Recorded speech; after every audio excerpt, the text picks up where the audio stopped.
Half wave rectifier describe किया था।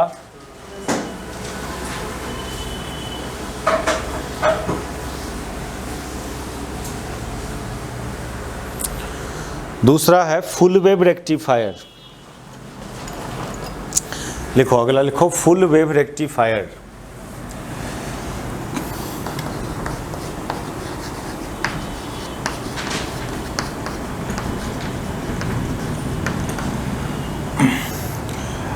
Full wave rectifier का कंस्ट्रक्शन देखिए, कोई भी रेक्टिफायर हो सबसे पहले क्या करना है आपको, एक स्टेप डाउन ट्रांसफार्मर लेंगे, है ना, एक स्टेप डाउन ट्रांसफार्मर, क्योंकि rectifier circuit generally small voltage को रेक्टिफायर करता है, स्मॉल एसी वोल्टेज को वो डीसी में कन्वर्ट करता है।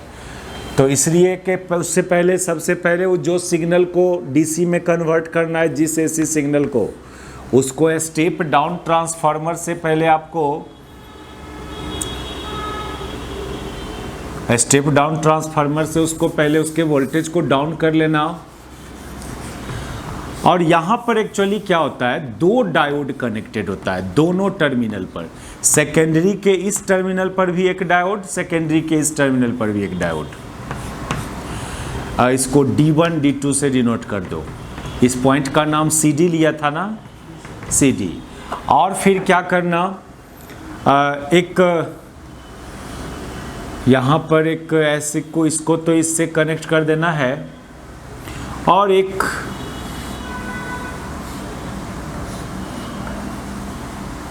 ये लॉड रेसिस्टेंस RL। ये हुआ construction of full wave rectifier. किसी रेक्टिफायर सर्किट का फुल वेव रेक्टिफायर का कंस्ट्रक्शन उतारिए। देखो तो लिखो, in this rectifier there are two diode, in this rectifier there are two diode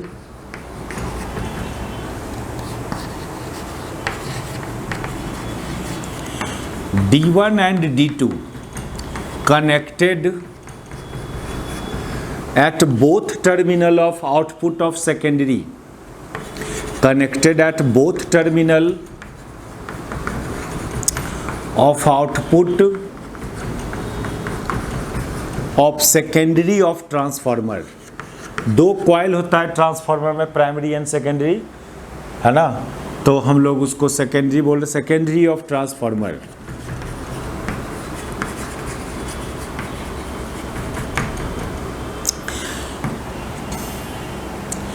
with a load resistance, with a load resistance RL as shown in figure,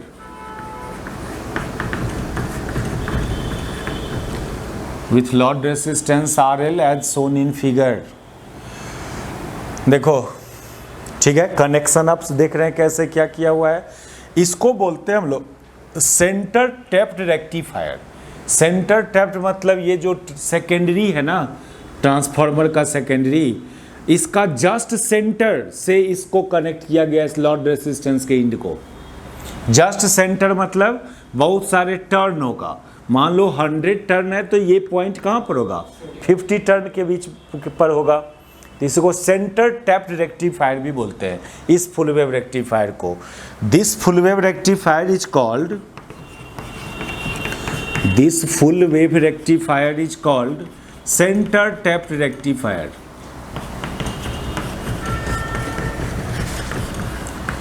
is called एक और अभी पढ़ेंगे हम लोग, फुल वेव रेक्टिफायर में एक ठो और पढ़ेंगे, उसको ब्रिज रेक्टिफायर बोला जाता है। 12 में तो ये था, 12 लेवल तक ये भी यही रेक्टिफायर था, सेंटर टैप्ड रेक्टिफायर।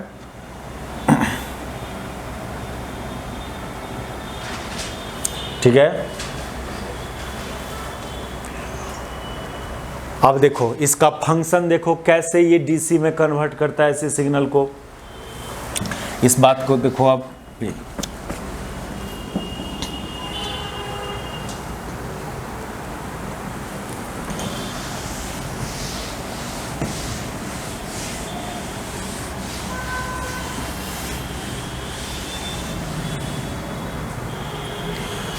देखिए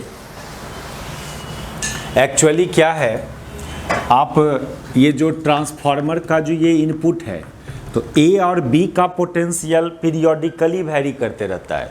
half time, first half time तक ए का पोटेंशियल पॉजिटिव, बी का उस समय निगेटिव, तो नेक्स्ट हाफ टाइम में ए का निगेटिव। और उसी तरह से सी और डी का भी पोटेंशियल का वेरिएशन होता है। इसको बोलते हैं इन फेज। आउटपुट का पोटेंशियल वेरिएशन इन फेज होता है, किसका? इनपुट का। इन फेज मतलब जिस समय ये पॉजिटिव पर है उस समय ये भी पॉजिटिव पर होगा, जिस समय ये निगेटिव पर। तो आपका जो VC है, VC पॉजिटिव होगा, मान लो t बराबर 0 से ग्रेटर, उससे ग्रेटर t/2, t/2 मतलब हाफ टाइम पीरियड। तो उस समय VD क्या होगा? VD निगेटिव होगा इस इंटरवल में, है ना। लेकिन फिर क्या होगा?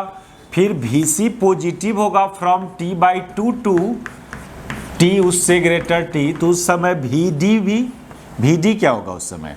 उस समय VD निगेटिव, इन्हें VC निगेटिव होगा, तो उस समय VD क्या हो जाएगा? पॉजिटिव हो जाएगा। तो इस तरह से वैरी करते रहता है C और D के बीच का पोटेंशियल। तो अब क्या होगा सो सुनो, जब C पॉजिटिव पर होगा तो ये डायोड फॉरवर्ड बायस्ड में होगा, नहीं, P type connected with positive और N टाइप कनेक्टेड विथ किससे? निगेटिव। तो ये डायोड फॉरवर्ड बायस्ड। उस समय D निगेटिव पर है ना, जिस समय C, तो ये डायोड क्या हो जाएगा? रिवर्स्ड बायस हो जाएगा। तो ये जो केस है, ये पहला केस जो है, इस फर्स्ट केस में क्या होगा? फर्स्ट केस में ये होगा कि then D1 will be in forward biased, D1 will be in forward biased and D2 will be in reversed bias। ठीक है, तो D1 अपने थ्रू करंट कंडक्ट करेगा, और करंट कंडक्ट करेगा D1, तो ये करंट ऐसे लॉड रेसिस्टेंस के थ्रू इधर नहीं जाएगा, इधर नहीं जाएगा, यहाँ पर डिस्ट्रीब्यूट नहीं होगा करंट। ऐसे मत करना, ये डिस्ट्रीब्यूशन नहीं होगा क्योंकि ये रिवर्स्ड बायस में है, ये डायोड रिवर्स्ड बायस में। और क्या बोला था? रिवर्स्ड बायस में डायोड इनफाइनाइट रेसिस्टेंस की तरह बिहेव करता है ना, ये बोले था ना ये प्रॉपर्टी, इसलिए करंट इधर नहीं जाएगा। अब फॉरवर्ड बायस में वो निग्लिजिबल रेसिस्टेंस की तरह बिहेव करता है, इसलिए करंट ये फ्लो होगा।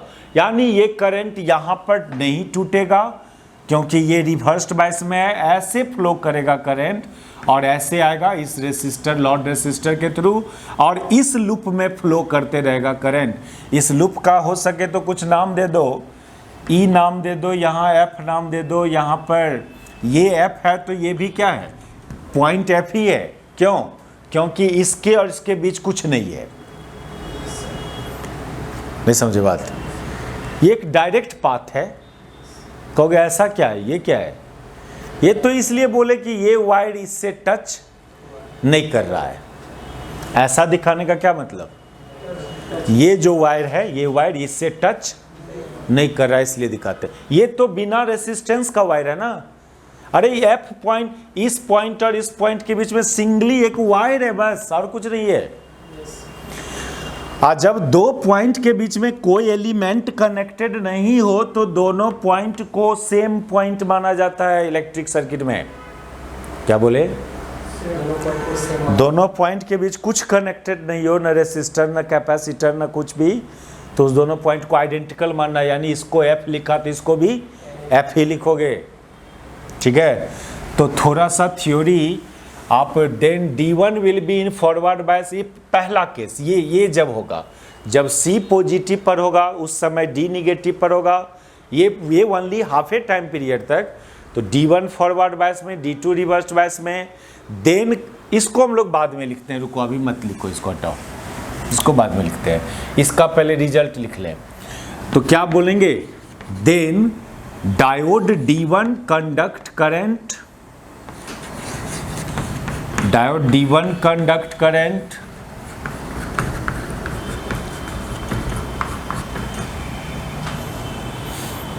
in the loop कौन? वो लूप कौन? CEFC CEFC, इस लूप में करंट फ्लो करेगा, इस लूप में नहीं, इस लूप में करंट रहेगा। और सेंस क्या हुआ उस करंट का? करंट का सेंस हुआ क्लॉकवाइज सेंस।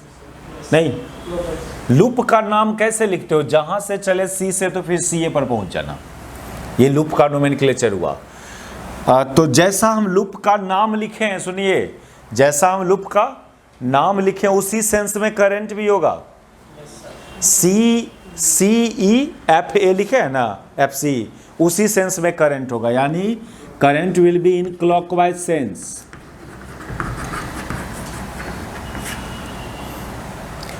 तो ये हुआ फर्स्ट हाफ टाइम पीरियड में।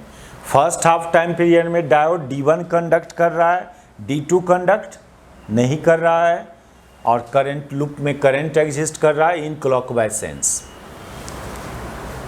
उतरो। तो इस केस में करंट जो एग्जिस्ट किया किस लूप में? DEFD लूप में करंट एग्जिस्ट किया। नेक्स्ट हाफ साइकिल में यहाँ पर D2 फॉरवर्ड बायस में था और D1 रिवर्स बायस में था, इसलिए ये डायोड करंट कंडक्ट करेगा, ये डायोड करंट कंडक्ट नहीं करेगा, और ऐसा हुआ। लास्टली क्या हुआ? लास्टली क्या हुआ कि ईच हाफ साइकिल में करंट लॉर्ड रेसिस्टेंस के थ्रू ईच हाफ साइकिल में करंट रहा, और सेंस भी एक ही रहा, from E to F। First half cycle में भी करंट का सेंस इस लॉर्ड रेसिस्टेंस में E to F ही था। सेकेंड हाफ साइकिल में भी इस लॉर्ड रेसिस्टेंस के through current E to F ही है, यानी always there exist current across load resistance in same sense, in same sense, तब ना DC बोलेंगे उसको। DC का तो यही ना मेन नेचर है, करंट का सेंस एक ही होना चाहिए। मैग्नीट्यूड भले ही चेंज करे लेकिन सेंस चेंज नहीं हो, DC करंट का ये नेचर होता है। वैसे तो स्मूथ DC की बात कर बोलेंगे तो वो मैग्नीट्यूड चेंज नहीं होना चाहिए उसका, उसको स्मूथ DC बोलते हैं। तो लिखो 10। Here we observe that, here we observe that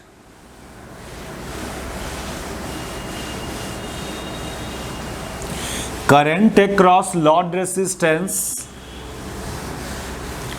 current across load resistance exists in each half cycle,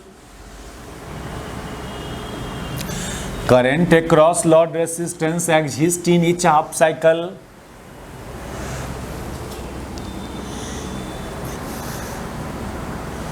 in same sense, in same sense, bracket में लिख देना from E to F, from E to F, hence it is DC, hence it is DC।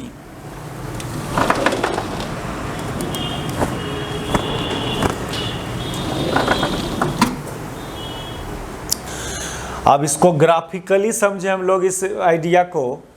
तो graphically आप ऐसे समझो, मान लो ये था VC या VD, कोई एक ठो इनपुट को आप ये समझे इनपुट ये, और VC का पोटेंशियल फर्स्ट हाफ साइकिल में पॉजिटिव था, नेक्स्ट हाफ साइकिल में निगेटिव था। ये था ना VC का पोटेंशियल का वेरिएशन, ये 0, ये T/2 टाइम और ये T time.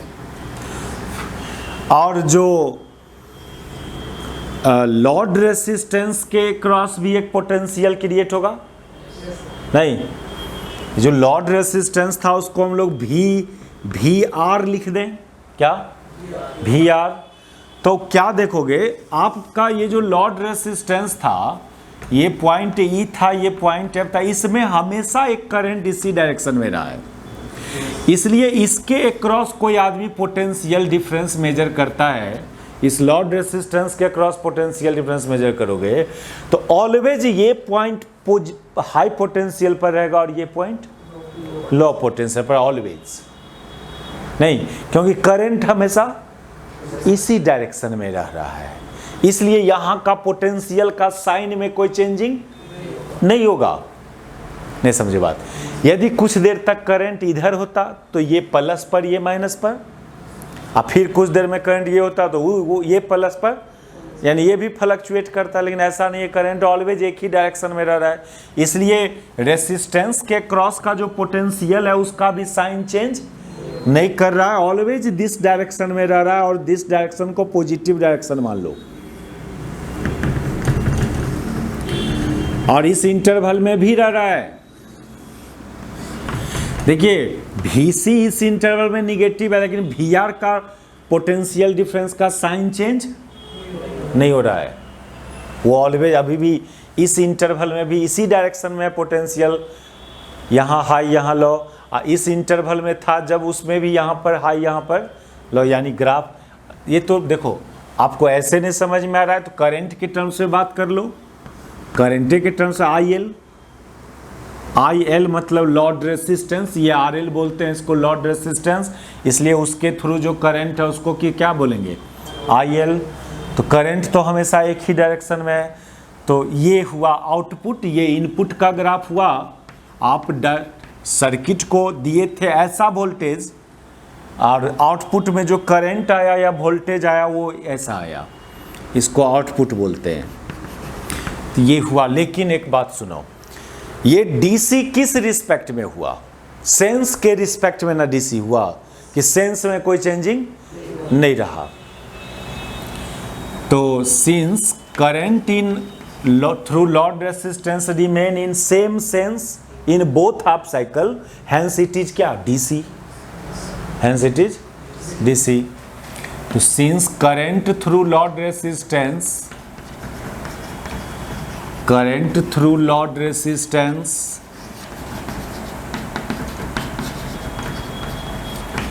is in same sense in both half cycle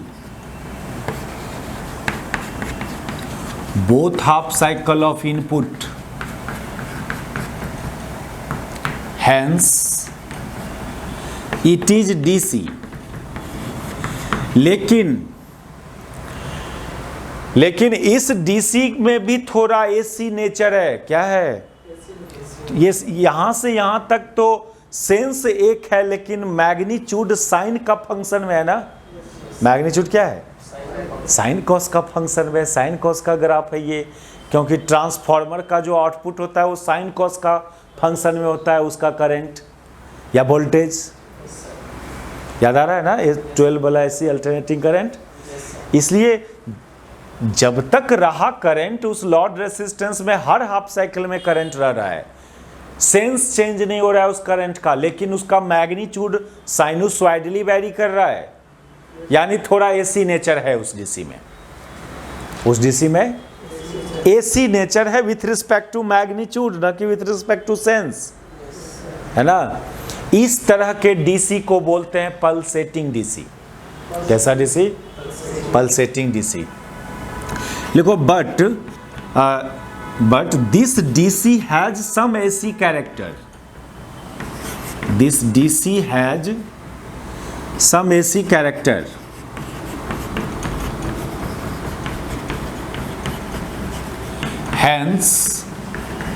hence it is called pulsating DC। और ये जो एसी मतलब जो टोटल करंट है, टोटल करंट जो है आउटपुट में, उसमें एसी नेचर भी है और डीसी नेचर भी है। जो एसी पार्ट है, नेट करंट में जो एसी पार्ट है उसको रिपल बोलते हैं। क्या बोलते हैं उसको, पूरा करंट को पल्सेटिंग डीसी बोला। और उस पल्सेटिंग डीसी में को डिवाइड करें तो एक डीसी पार्ट है और एक एसी पार्ट है। उस एसी पार्ट को ओनली बोलते हैं ripple. The AC component of this current, AC component of this current, AC component of this current is called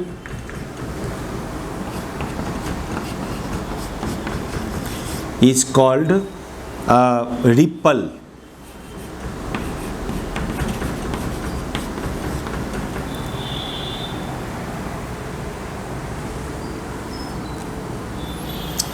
यानी उस लॉर्ड रेसिस्टेंस में जो करंट है वो करंट प्योर डीसी नहीं है, स्मूथ डीसी नहीं है, समझे? वो जो लॉर्ड रेसिस्टेंस के अक्रॉस जो करंट है IL, ये प्योर डीसी नहीं है, इसमें डीसी कैरेक्टर भी है और एसी कैरेक्टर भी है। इसी एसी कंपोनेंट का नाम है क्या? रिपल, समझे? तो यहां पर एक डिफाइन करते हैं हम लोग रिपल फैक्टर। क्या? रिपल फैक्टर डिफाइन होता है। Hence we define a term ripple factor, और रिपल फैक्टर जनरली इसको गामा से डिनोट करते हैं, और ये AC component by DC component का रेशियो होता है। ठीक है, अब कितना होगा वो निकालेंगे हम लोग उसको। ये जो फुल वेव रेक्टिफायर देखो, इसका नाम था centre tapped full wave rectifier. Centre tapped क्यों नाम रखा? सेकेंडरी का जस्ट सेंटर से कनेक्टेड था।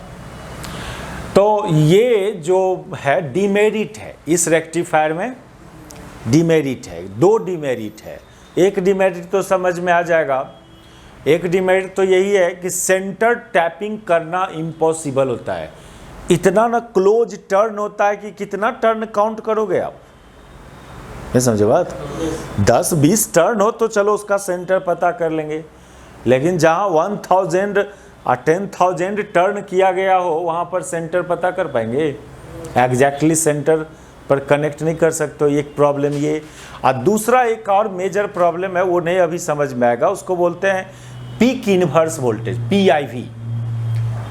ये जो PIV होता है ये सेंटर टैप्ड रेक्टिफायर का, वो बहुत कम होता है। ये चीज़ अभी नहीं समझ में आएगा आपको, इसलिए हम लोग एक न्यू रेक्टिफायर डिफाइन करते हैं, वो है उसको बोलते हैं हम लोग ब्रिज रेक्टिफायर। ये भी फुल वेव रेक्टिफायर का ये केस है। अगला लिखो तो, another full wave rectifier is bridge rectifier. Bridge rectifier, bridge BRIDGE, bridge rectifier. Another full wave rectifier is bridge rectifier.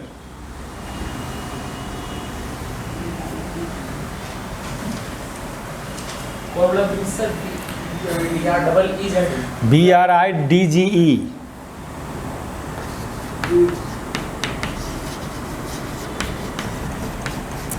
Bridge rectifier.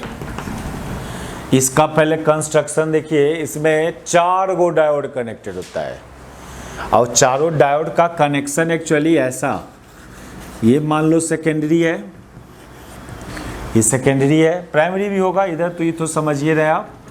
इधर एसी इनपुट करंट या वोल्टेज जिसको डीसी में कन्वर्ट करना है, इधर आउटपुट, और आउटपुट में 4 डायोड कैसे कनेक्टेड रहता है वो बताते हैं आपको। वो होता है ऐसा,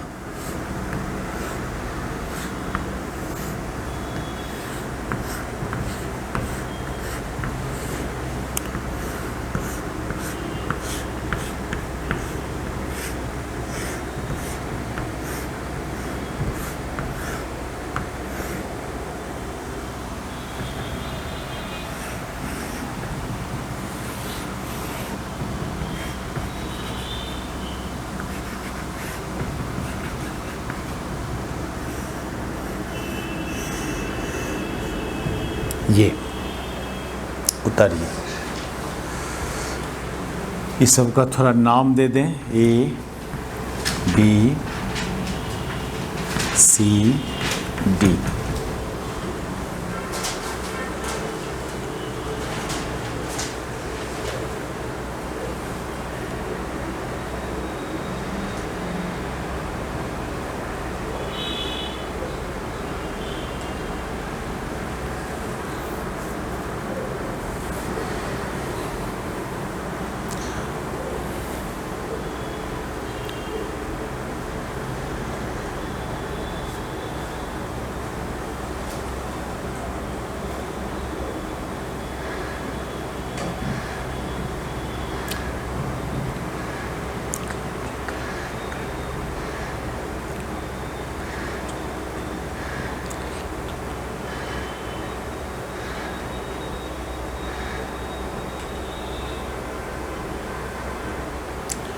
इसका देखो फंक्शन।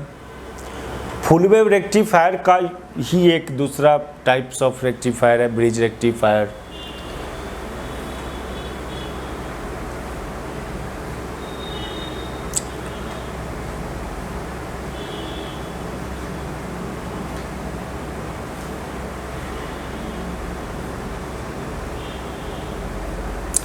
देखिए आप क्या चाहते हो, फुल वेव रेक्टिफायर मीन्स क्या कि ईच हाफ साइकिल में लॉड रेसिस्टेंस के थ्रू करंट फ्लो करे और वो भी एक ही सेंस में फ्लो करे, तब ना डीसी।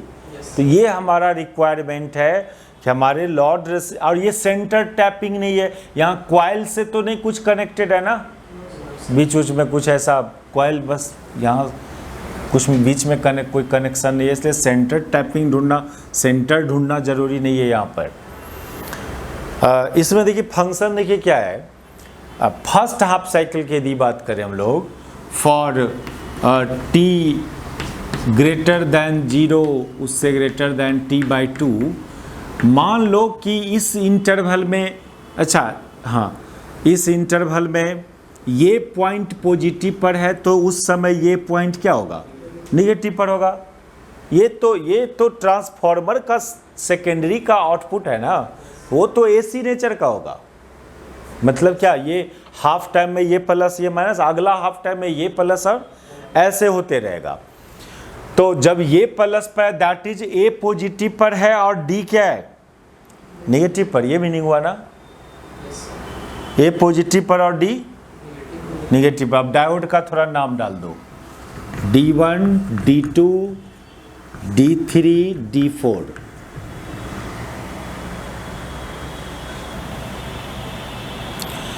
तो for first half time period आप देख रहे हैं कि आपका ये निगेटिव पर है, ध्यान देना, ये निगेटिव। इसका निगेटिव होने से क्या होगा, ये आपका देखो इधर, ये D पॉइंट निगेटिव पर है, that is D4 diode reversed बायस।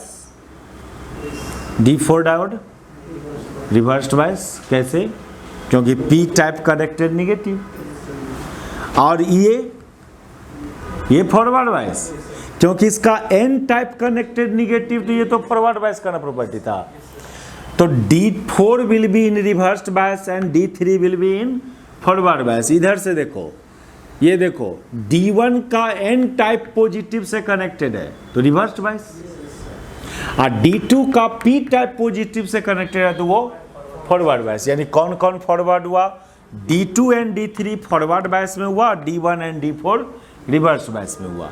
तो इस हाफ टाइम पीरियड में D2 diode D2 and D3 will be in forward bias, will be in forward bias, while कौन D1 and D4 will be in reversed bias. ये property होगा first half time period में। तो इससे क्या होगा, सुनो, इससे क्या होगा, चलो आओ इधर आओ।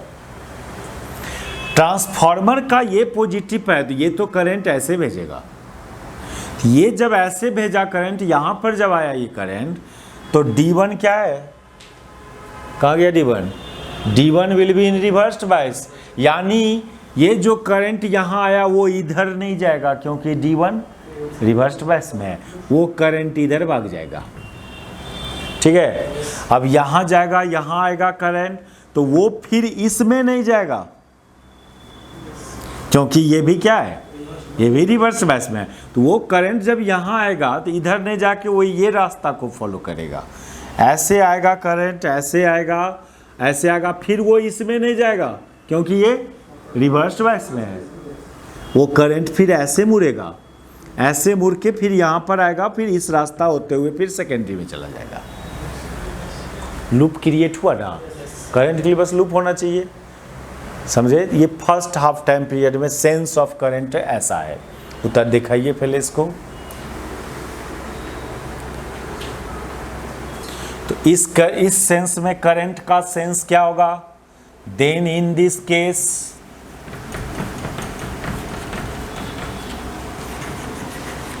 करंट फ्लोज इन लूप किस में, वो लूप का नाम बताओ, A B C D A,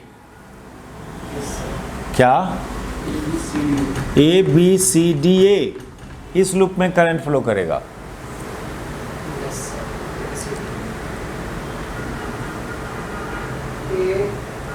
B C मतलब ऐसे आ जाइए, ऐसे सी, फिर डी, फिर इधर से ए। अच्छा, आपको एक और फिगर बनाना होगा हमारे, तो हम तो इसी में मिटा लेंगे। अगला एक फिगर क्या बनाना होगा, जब नेक्स्ट हाफ साइकिल के लिए, नेक्स्ट हाफ साइकिल में, हाँ करें हम, तो फॉर टी बाई 2 से ग्रेटर टी, उससे ग्रेटर टी बाई 2, टी, तो इस केस में ये चला जाता है माइनस पर और ये आ जाता है प्लस पर, है ना। ये सेंस को मिटा दिया जाए, ये पहला वाला सेंस है, इस सेंस ऑफ करंट को मिटा दिया जाए।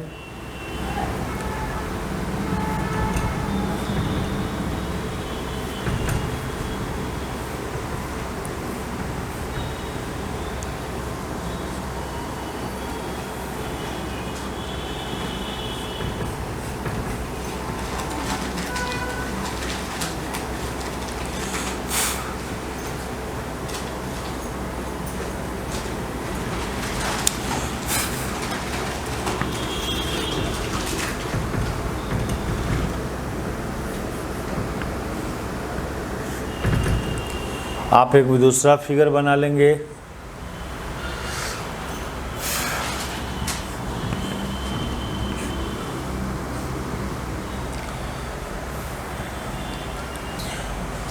तो जब ये पॉजिटिव पर होगा तो फिर क्या होगा, देखो ये पॉजिटिव पर होगा तो फिर आपका D4 चला जाएगा फॉरवर्ड वाइस में और D3 चला जाएगा रिवर्स में। ये पॉजिटिव टर्मिनल से कनेक्टेड है, ये P टाइप फॉरवर्ड, और ये N type positive say that is reversed. तो D4 फॉरवर्ड, D3, तो इन दिस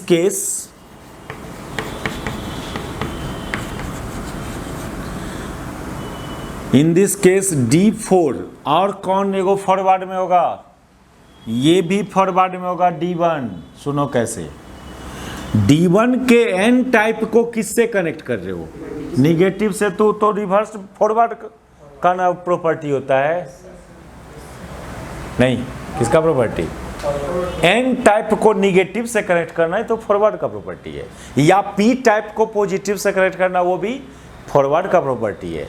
और कभी बोले N टाइप को पॉजिटिव से तो वो रिवर्स का प्रॉपर्टी, और कभी बोले P टाइप को निगेटिव से तो वो भी रिवर्स वाइस का प्रॉपर्टी। तो D4 and D1 will be in forward bias, while और कौन, तो D3 and D2 reversed bias, D3 and D2 will be in reversed bias। तो करंट का सेंस क्या होगा पता करें। चलिए देखिए, ये है ना पॉजिटिव इंड आपके ट्रांसफार्मर का, तो यहाँ से करंट चला इस दिशा में, अब जब यहाँ आएगा करंट तो फिर इधर नहीं जाएगा, वो इधर जाएगा, नहीं, अब जब इधर जाएगा करंट तो फिर ये D2 रिवर्स में है, इधर नहीं जाएगा, वो करंट इधर चला आएगा, इधर होते हुए इस लोड रेसिस्टेंस होते हुए यहाँ जाएगा, और यहाँ के बाद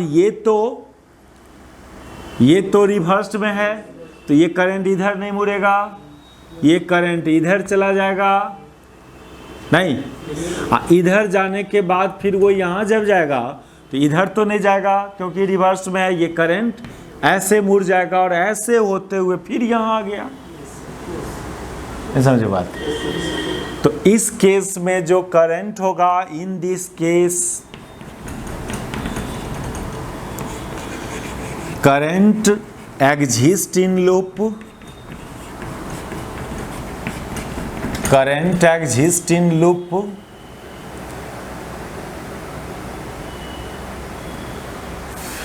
कौन लूप था, कहां से स्टार्ट करें, डी से स्टार्ट करते हैं, तो D B C A D, D B C A D, कुछ भी हो, एगो बात क्या हुआ, इस लॉर्ड रेसिस्टेंस में अभी भी current from B to D C ही है, और उस केस में भी लॉर्ड रेसिस्टेंस का current from B to C ही था। नहीं समझे बात, यानी अपने लॉर्ड रेसिस्टेंस में ऑलवेज करंट सेम सेंस में रह रहा है, that is DC.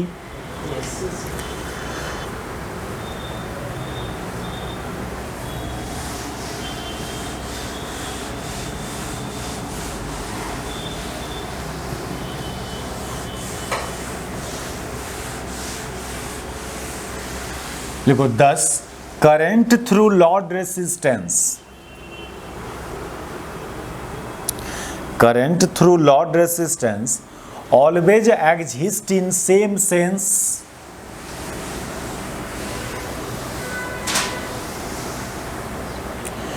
current through Lord resistance always exist in same sense in both half cycle, same sense in both half cycle,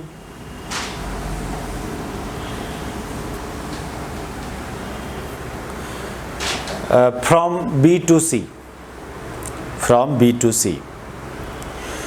ये सब हुआ। अब देखो, अब एक टर्म हम लोग डिफाइन करेंगे, efficiency of rectifier, efficiency of rectifier,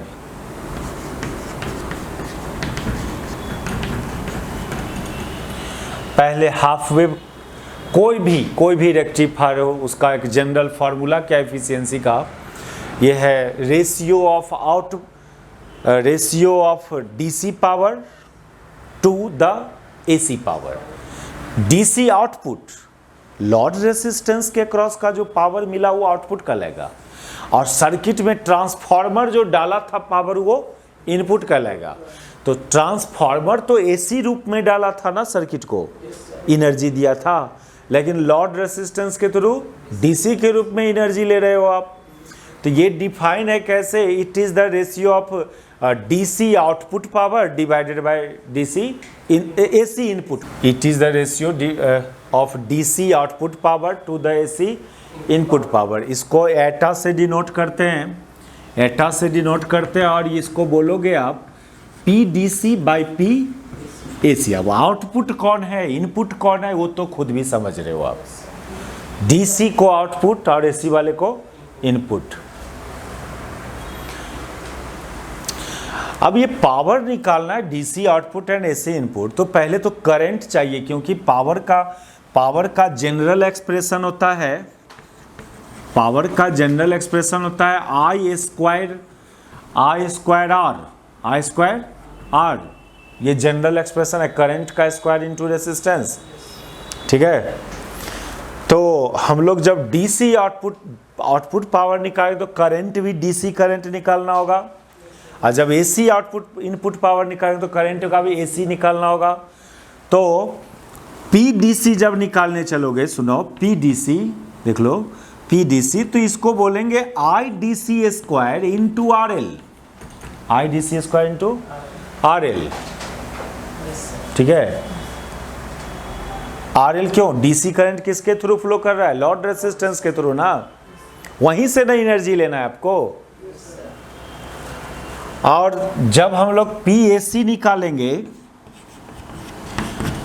तो एसी करंट लोगे, यहां जनरली एसी करंट बोले ना तो अल्टरनेटिंग करंट का आरएमएस वैल्यू लेना। तो पी एसी जब बोले तो यहां पर एसी करंट का स्क्वायर इनटू पूरे सर्किट का रेसिस्टेंस, यहां पूरे रेक्टिफायर सर्किट का रेसिस्टेंस है, उस करंट को मल्टीप्लाई करेंगे। तो पहले रेसिस्टेंस से ले लो, तो पूरे सर्किट के रेसिस्टेंस में एक लॉड रेसिस्टेंस है और कुछ डायोड में भी तो कुछ रेसिस्टेंस होगा ना। यदि प्रैक्टिकल डायोड होगा तो डायोड में भी कुछ, आइडियल डायोड होगा तो नहीं होगा रेसिस्टेंस। लेकिन हम लोग एगो डाल दें यहाँ स्मॉल आर, यहाँ small R resistance of diode समझेंगे। ये नहीं भी हो सकता है, बहुत सारे बुक इसको नेगलेक्ट भी कर दिया है, स्मॉल रेसिस्टेंस ऑफ डायोड। तो सुनो, लेकिन एसी करंट में कौन करंट लेना, RMS value of AC current, RMS value of, जब भी बोलेंगे एसी करंट कितना है। देखो ऐसा है ना, अल्टरनेटिंग करंट तो इस मॉडल का होता है, आई नॉट साइन ओमेगा टी, तो वेरिएबल चीज है ना। तो जब सिंपली बोला एसी करंट कितना है, इसका क्या करते हैं ना, आई आर एम एस का मतलब होता है कि आई स्क्वायर का integration with respect to time from 0 to capital T divided by ये रूट मीन स्क्वायर वैल्यू ना, एवरेज वैल्यू ना, बाई टी इतना स्क्वायर कर दो, ये होता है। रूट करना चाहिए, आई आर एम एस खाली लिखना है तो इसका रूट, या आप थोड़ा पहले ऐसे सुनिए, ये सब 12 में किए थे, भूल गए होंगे आप। सुनो ऐसे सुनो, आई आर एम एस जो होता है ना, करंट के स्क्वायर का एवरेज का रूट होता है, करंट के स्क्वायर का एवरेज का रूट होता है, तो वो वैल्यू लेना है। तो चलें, ये तो हुआ ठीक है, P D C by P A C करना है। अब पी डी सी डिफाइन है ऐसे, पी ए सी ऐसे। अब ये चीज़ हाफ वेव रेक्टिफायर के लिए क्या होगा और फुल वेव रेक्टिफायर के लिए क्या होगा, ये पता करना होगा। तो सबसे पहले अब हम लोग चलेंगे हाफ वेव रेक्टिफायर का इफिशियंसी देखने। तो पहला केस लिखो, efficiency of half wave rectifier.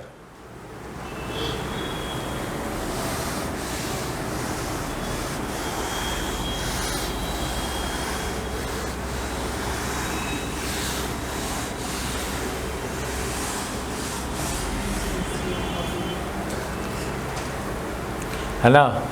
तो हाफ वेव रेक्टिफायर में पहले आई डी सी फाइंड करेंगे और यहाँ डालेंगे, ठीक है। आई डी सी क्या होता है हाफ वेव रेक्टिफायर का, पहले एक बात समझ लें, इन हाफ वेव रेक्टिफायर, याद कर ले उस बात को, पीछे डिस्कस किए हुए हैं।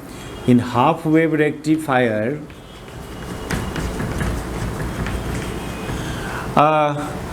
करंट जो था वो था एसी करंट था ना, कैसा करंट था, एसी करंट। ट्रांसफार्मर तो इस मॉडल का करंट सप्लाई किया था, लेकिन ये करंट ओनली हाफ ए टाइम तक एग्जिस्ट किया था, नहीं, ओनली हाफ ए टाइम तक एग्जिस्ट, T/2a तक। अगला हाफ टाइम में करंट क्या होता था, 0 होता था। ये for T/2 to greater T, ये केस था। तो IDC जो हो जाएगा ना, IDC वो हो जाएगा, ये DC करंट किसको बोलेंगे। अच्छा, DC करंट कैसे हम लोग डिफाइन करते थे 12 लेवल में, total charge flowing across conductor या resistor divided by total time. क्या, charge crosses through conductor divided by time, बस I बराबर Q/T। क्या, I बराबर Q/T। तो टोटल चार्ज कितना फ्लो किया, इसलिए IDC जो हो जाएगा ना, वो हो जाएगा टोटल चार्ज कितना फ्लो किया। तो चार्ज के लिए क्या करते हो, करंट को टाइम के रिस्पेक्ट में इंटीग्रेट करते हो चार्ज के लिए। ये फार्मूला याद है ना, ये करंट का फार्मूला होता है ना, dQ/dt। तो dQ बराबर नहीं होगा IDT, और टोटल चार्ज निकालना है तो इसी को क्या कर देंगे, इंटीग्रेट कर देंगे। इंटीग्रेशन 0 टू कैपिटल T तक इंटीग्रेशन करोगे इसको, और डिवाइडेड बाय टोटल टाइम कितना, T, ये हुआ IDC। अब इसको सॉल्व करेंगे। अब इसमें वैल्यू डालिए आई को, इसको सॉल्व कीजिए। तो आई का की जगह डालोगे कितना, I naught sine omega T D T ना, 0 टू कैपिटल टी। लेकिन सुनो, ये तो ठीक है, डी इंटीग्रेशन 0 टू टी किया था, थोड़ा सा यहाँ पर यहीं पर एक और काम कर ले हम, वो ये कि अभी क्या देखा, अभी देखा करंट तो ओनली 0 टू t/2a तक है, t/2 से t तक तो करंट 0 है। तो इसको थोड़ा तोड़ दीजिए, इस इंटीग्रेशन को तोड़ दीजिए, t/2 और i dt प्लस फिर क्या t/2 to ti dt by capital T। लेकिन इस इंटरवल में करंट 0, तो ये हो जाएगा 0 टू t/2 और i की जगह आई नॉट साइन ओमेगा टी, इधर क्या 0 ना, इस इंटरवल में करंट 0 है ना, डिवाइडेड बाय कैपिटल T।